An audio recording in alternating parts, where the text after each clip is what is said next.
तो हेलो दोस्तों, कैसे हैं आप? स्वागत है आपका मेरे इस चैनल में फिर से एक नई वीडियो के साथ। तो आज मैं एक नया कंटेंट लेके आया हूँ जिसका नाम है ब्लॉकचेन। तो अगर आप होली वाले दिन देख रहे हो तो हैप्पी होली आपको, और आपका ज़्यादा टाइम ना वेस्ट करते हो मैं सीधे टॉपिक पे आऊँगा। आई नो आपका टाइम बहुत कीमती है। तो सीधे हम स्टार्ट करते हैं वीडियो। तो जिस चीज़ के बारे में आज को आपको मैं बताने जा रहा हूँ, शायद आपने इसका काफ़ी नाम सुना होगा। जब भी आप क्रिप्टो करेंसी के बारे में सुनते होंगे तो आपको ब्लॉकचेन का पता ही होगा, क्योंकि क्रिप्टो करेंसी में ब्लॉकचेन का एक बहुत बड़ा हाथ है। क्रिप्टो करेंसी वर्क ही ब्लॉकचेन पे करती है। तो ये ओरिजिनली इन्वेंटेड की गई थी कुछ ग्रुप ऑफ साइंटिस्ट के द्वारा इन 1991। जैसे होता है नोटरी किसी डॉक्यूमेंट को वेरीफाई करने के लिए, ताकि बैकडेट ना की जा सके, तो उसमें इन्वेंटेड की गई थी ये। और तो नॉर्मली इसका उस टाइम पे इतना ध्यान नहीं दिया किसी ने भी इस पे, मतलब इसको रिकॉग्निशन नहीं मिला इस चीज़ को इतना। बट कुछ टाइम बाद जब 2009 में सतोशी नाकामोटो आपको पता होगा, ये बिटकॉइन के जो इन्वेंटर हैं, तो इन्होंने इस टेक्नोलॉजी का प्रॉपर यूज़ किया और इस टेक्नोलॉजी के थ्रू बिटकॉइन की इन्वेंशन कर दी। अब बिटकॉइन में क्या था, बिटकॉइन में यूज़ होती थी हमारी ब्लॉकचेन। अब ब्लॉकचेन में क्या होता है वो दोस्तों मैं आपको 2 मिनट में समझाता हूँ। आप इस वीडियो में बने रहना और लास्ट तक सब्सक्राइब जरूर करना। अब देखिए ब्लॉकचेन में क्या है। मान लीजिए आपके पास 3 ब्लॉक हैं, मतलब आपके पास कितने भी ब्लॉक हो सकते हैं, वो 3 ब्लॉक हैं। ब्लॉक चेन कब बोलते हैं? ब्लॉक्स की चेन को, जो चेन से जुड़े हुए हैं, तो मतलब इसको बोलते हैं ब्लॉक चेन। हर ब्लॉक में होता है हैश, डेटा, प्रीवियस हैश। मतलब हर एक ब्लॉक में मिलेगा आपको। 3 ब्लॉक हैं, 10 ब्लॉक हैं, जितने ब्लॉक होंगे उसमें हर एक में हैश, डेटा, प्रीवियस हैश होगा। अब इसके अंदर डेटा में क्या होता है आपका, कि कहाँ से आ रहा है, किसको जा रहा है, कितना अमाउंट है। मतलब अगर एक बिटकॉइन का एग्जांपल लिया जाए तो उसमें होता है फ्रॉम, टू और अमाउंट। ये आपका डेटा होता है। मतलब इसमें डेटा में ये सब चीज़ें आपको मिल जाएंगी। अब बिटकॉइन में ऐसे हो सकता है, हर किसी क्रिप्टो कॉइन में अलग हो सकती हैं। अब आप स्क्रीन पे देख रहे हैं हैश, जो कि ब्लॉक का सेकंड पार्ट है। मतलब इसमें आप एक वैल्यू को इनक्रिप्ट करके डालते हैं, ताकि किसी को वो पता ना लगे, जो इसको डिकोड ना कर पाए, मतलब इतनी आसानी से। अब जैसे मान लो कोई हैकर है, वो इस वैल्यू को पता करना चाहेगा।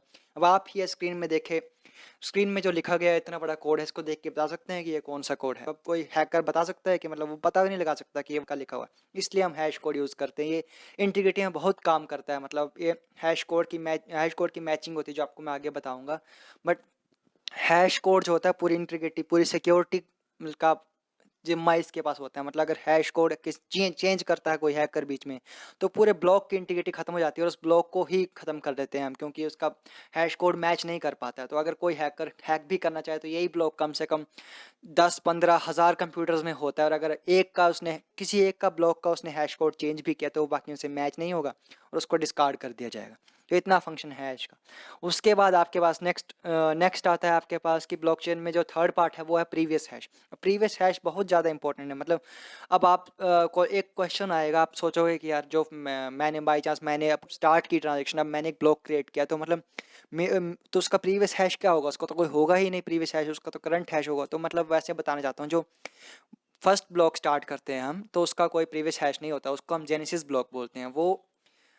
वो एक जेनेसिस ब्लॉक है, उसका प्रीवियस हैश नहीं है, उसका हैश है। अब मान लो आपके पास 3 ब्लॉक्स हैं। अब फर्स्ट ब्लॉक तो आ गया जेनेसिस ब्लॉक, उसका तो कोई प्रीवियस हैश है नहीं, तो उसका करंट हैश होगा। तो जब दोनों के आपका करंट हैश और प्रीवियस हैश दोनों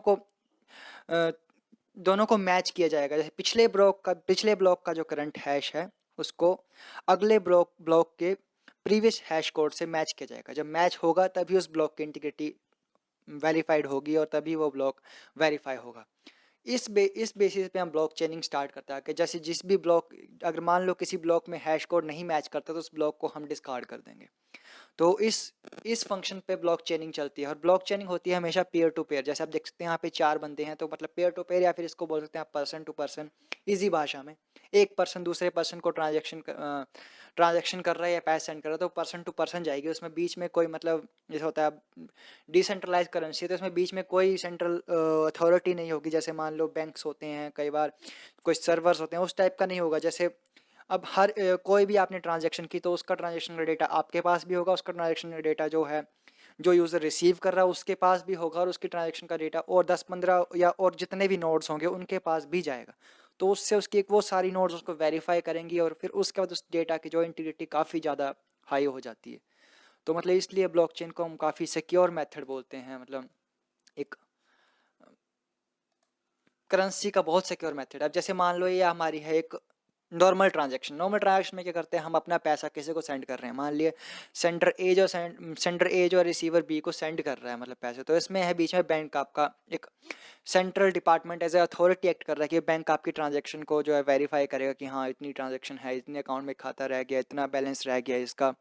और हो सकता है आपका समटाइम्स आपके बैंक के सर्वर में दिक्कत आ जाए तो आपकी ट्रांजैक्शन फंस सकती है। समटाइम्स बैंक्स जो हैं वो काफ़ी हाई अमाउंट ऑफ आपसे ट्रांजैक्शन फीस या ट्रांसफ़र फी चार्ज करते हैं, काफ़ी सारी दिक्कतें आती हैं इन चीज़ों में। तो ऐसे मतलब आप अगर आप क्रिप्टो करेंसी के इसमें देखोगे तो इसमें एक सेंडर है, एक रिसीवर है, और वो डायरेक्ट सेंडर जो रिसीवर को बिटकॉइन भेज रहा है। बस इसमें एक मीडियम है बीच में, सिर्फ ब्लॉकचेन बनते हैं, एक लेजर, ब्लॉकचेन को आप लेजर भी बोल सकते हो, मतलब एक किताब है।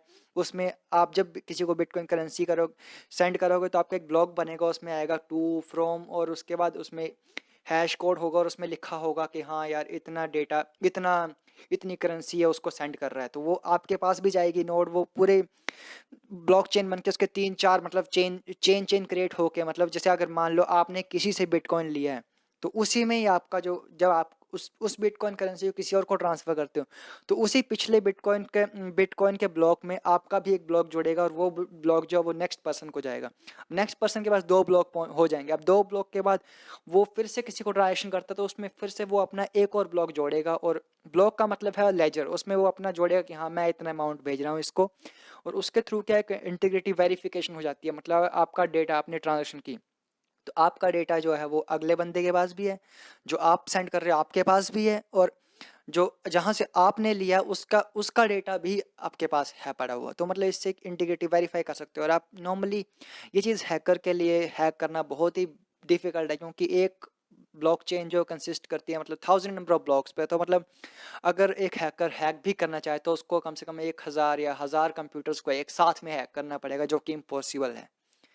तो अगर वो एक नोड या एक ब्लॉक को हैक कर भी लेता है तो मतलब आपका डेटा और भी 100 नोड्स में पड़ा हुआ, तो वहाँ से जब वेरीफाई होगा तो जैसे आप वो वेरीफाई करेगा कि हाँ इसका हैश कोड तो चेंज है या इसके हैश कोड में कुछ गड़बड़ है, तो वो उस ब्लॉक को ही डायरेक्ट डिलीट कर देगा, तो उसको डिस्कार्ड कर देगा, तो उस ब्लॉक की वैल्यू ही नहीं रह जाएगी। तो इस प्रोसीजर पे बिटकॉइन ब्लॉकचेन चलता है। हो सकता है मेरे मेरे समझाने में कुछ गलती भी हो सकती है, तो आप मेरे को बता सकते हो कमेंट्स में। और थैंक यू गाइस यहाँ तक देखने के लिए। तो अगर आप यहाँ तक देख रहे हो तो प्लीज़ सब्सक्राइब करके जरूर जाना, बहुत मेहनत लगती है इन चीज़ों में, पहले पढ़ना पड़ता है फिर आपको बताना पड़ता है, तो प्लीज़ गाइस।